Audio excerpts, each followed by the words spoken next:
The United States believes Russia is developing a nuclear weapon in breach of a Cold War treaty known as INF, which would enable Moscow to launch a nuclear strike on Europe on short notice. The U.S. Defense Secretary told NATO ministers that Washington will respond if Moscow does not return to compliance with the treaty limits. The United States is reviewing options in our diplomacy and defense posture to do just that, in concert with our allies, as always. Make no mistake, the current situation with Russia in blatant violation of this treaty is untenable. Russia has denied any violation and says the United States has positioned its missile defense system in violation of the pact.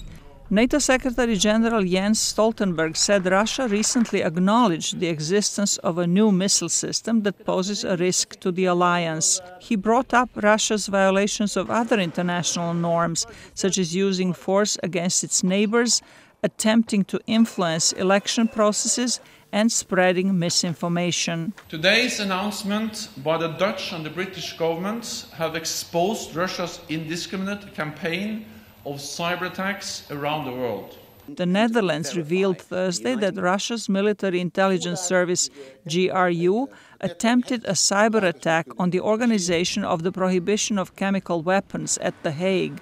Hours earlier, Britain, backed by close intelligence allies Australia and New Zealand, accused GRU of carrying out a worldwide campaign of malicious cyber attacks. The allies warned Russia that its reckless behavior will not be tolerated. The random areas in where these things are occurring, in sports, doping, or in areas of economic interest, it's just not on. And as an international community, we need to make that incredibly clear, and as a government, we are doing exactly that. The U.S. Justice Department on Thursday announced criminal charges against 7 Russian intelligence officers, accusing them of hacking, wire fraud, identity theft, and money laundering as part of an effort to distract from Russia's state-sponsored sports doping program. 3 of them had also been named in a July indictment that accused Russia of hacking democratic email accounts ahead of the 2016 U.S. presidential election.